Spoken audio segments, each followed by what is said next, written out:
Championship. UFL Championship this year is very difficult for me to decide who's going to win. It's just that you got two great teams, two great competitors. I love both of the teams for different reasons. Usually the winner comes to me kind of easily. This year, it's hard for me to say. As of right this moment, it's hard for me to say who do you think wins. Who do you think is going to come out with that trophy? I can't go against it. I know, math and numbers. I know what it looked like last time when they faced Perkins, and he was just so slippery, and they just could not. Hopefully, they practice with baby oil, something, so they can make sure they make those tackles. But I just cannot go against what I see from that defense, just how they make those plays, especially in the fourth quarter. Right. How many DC Defenders games have you seen in the fourth quarter where something spectacular happens? It's been a beat. I just can't count them out. I can't. Yeah. And their wide receiver room, have you seen the depth chart? It's loaded this week. Insane. Seth, Ty Scott's back, Chris Rowland, Mickens, Sanders, they're loaded. Powell, I can't do it.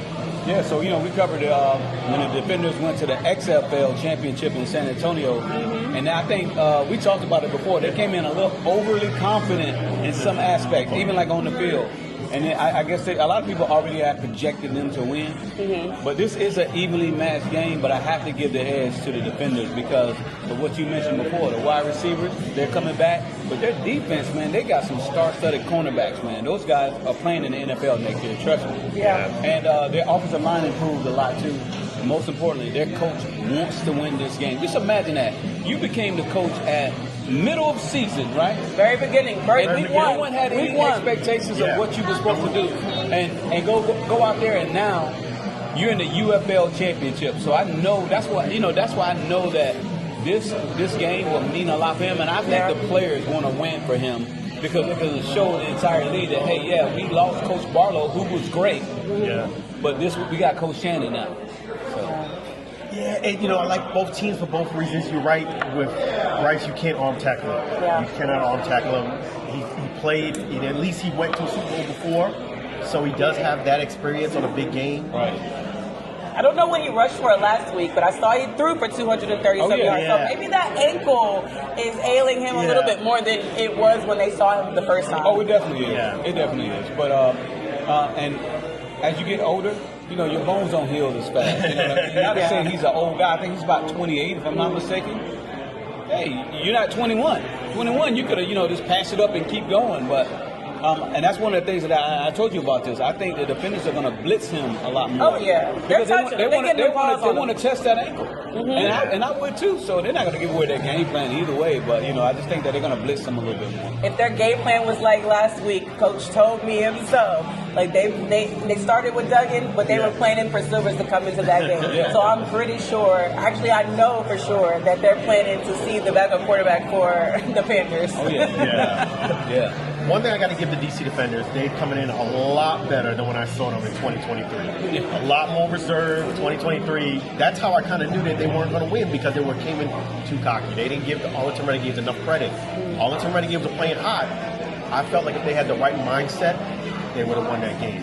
And it's so crazy because, I was telling him earlier, everyone said that they were cocky, but they were confident, but on that game day, they seemed to be the most chillest I've ever seen them. They were just the most humbled I've ever seen them all season, and it took me back. I was like, who are these guys? Why are y'all so humble? And, we just gonna see, no.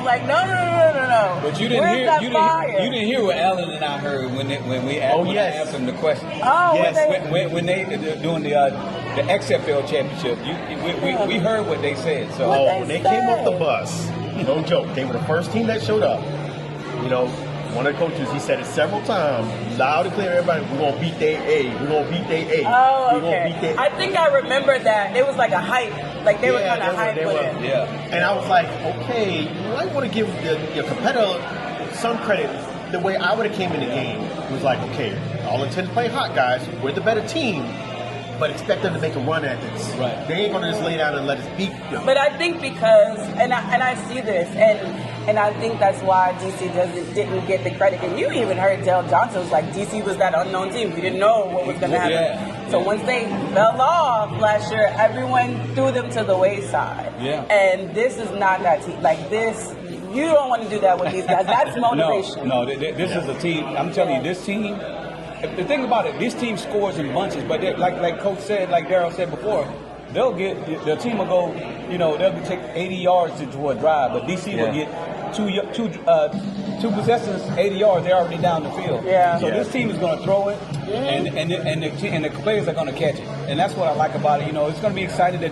Both defenses are good. Yeah. For Michigan to beat the defending champions the last 3 years in a row, the Birmingham Stallions, outright beat them. Man, I mean, that has to say a lot too, but I do still give the edge to the defenders. But they're going to come out and play. They're going to come out and play. I'm going to give my thing probably a game time decision. Oh, come on, man. It's tough. Crazy. It's just tough because I like both teams for different reasons. Yeah. I really could see any team winning. One advantage DC defenders do have is the fact that it's tough to beat a team a third time. Yes. Yeah. That's to their advantage. I love the fact how And they were here last week. They know this arena. They know this environment. Right. Jordan has been here too. Jordan used to be a quarterback here at the stadium. They've deemed it Audi West. Even last week been in here. The energy was so crazy. Yeah. Battlehawk fans were talking. I never heard fans talk like that in the UFL because I'm always with DC at home. Yeah. But they use that as fuel, and they're ready. They're ready. So there you go. I'm gonna go with DC Defenders. DC Defenders. Let's go. Let's DC eat. Defenders.